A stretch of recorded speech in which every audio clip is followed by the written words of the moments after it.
Rectifiers and diodes. A rectifier is a device that converts AC power into DC form, rectification. A diode is a device that lets current flow in only one direction. So if this is a diode and current's going this way and current comes this way, it says, nope, you cannot go that way. It only allows current to flow in one direction. So we want to test for the resistance across both leads of the diode with the power off. A good diode exhibits low resistance in one direction and high resistance in the other. So positive, negative, positive, negative.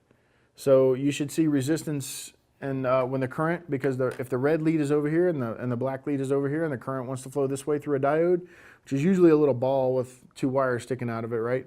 So we're clipping onto the wires, and then you try to take the red on this side, which means the electricity is trying to go through it. It won't. It'll be really, really high resistance. So transistors, we have a collector, a base, and an emitter. So the voltage comes in the collector, and then it goes right out the emitter, unless the base grounds it. So if the base takes it, it acts as a switch. And it can't flow back in through the emitter. It only goes out one way. The little triangle, purple triangle sitting on the bottom of the emitter is a diode. So the efficient compact transistor replaces large inefficient vacuum tubes. Transistors are a pair of diodes connected in series with an on-off switch. Varying the voltage sent to the transistor turns the switch on or off. Transistors testing involves special equipment and is not normally performed by computer technicians. No, it is not. Plus you have to remove it to test it in most cases. Transformers. A step-down transformer decreases the transformer voltage on the output side. A step-up transformer increases it. So we're going to step a voltage down or up, down or up. Step down, step up. We're going from 220 down to 110. That's a step down. We're going from 110 volts up to 220, so we're stepping up. What's the trade-off? The amount of amperage that we can flow. So if we have a 220 volts, we're going to have less current. If we have 110 volts, we're going to have a lot of current, so we can run motors and stuff. If the power supply, in the PC power supply, the transformer's secondary coils provide 12 volts, 5 volts, and 3.3 volts. 3.3 volt outputs used by various components.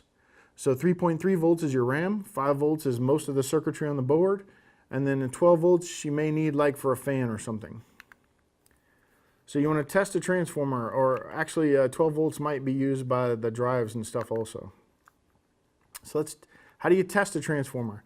You disconnect all power, discharge all capacitors. Again, we don't do that. We don't mess with this stuff, right? We're never going to do this in real life. This is only for the test.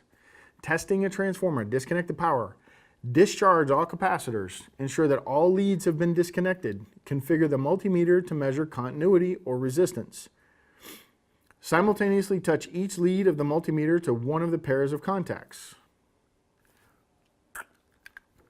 And then inductors, also called coils, are loops of conductive wire. Current passing through the conductor sets up a magnetic field. Remember the right-hand rule we talked about? If you're wrapping around the wire this way, the current's going to flow up. If you're wrapping around the wire this way, the current goes down. Depends on which way that magnetic field is crossing that coil. If it's crossing it this way, the current's going to flow that way. If you're crossing it this way, the current's going to flow that way. Inductors are tested for continuity in the same way as a transformer.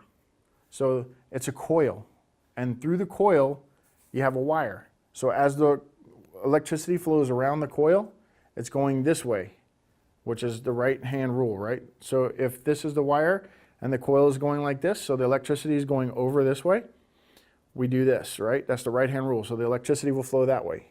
If the electricity flows this way, then the current will flow that way, okay?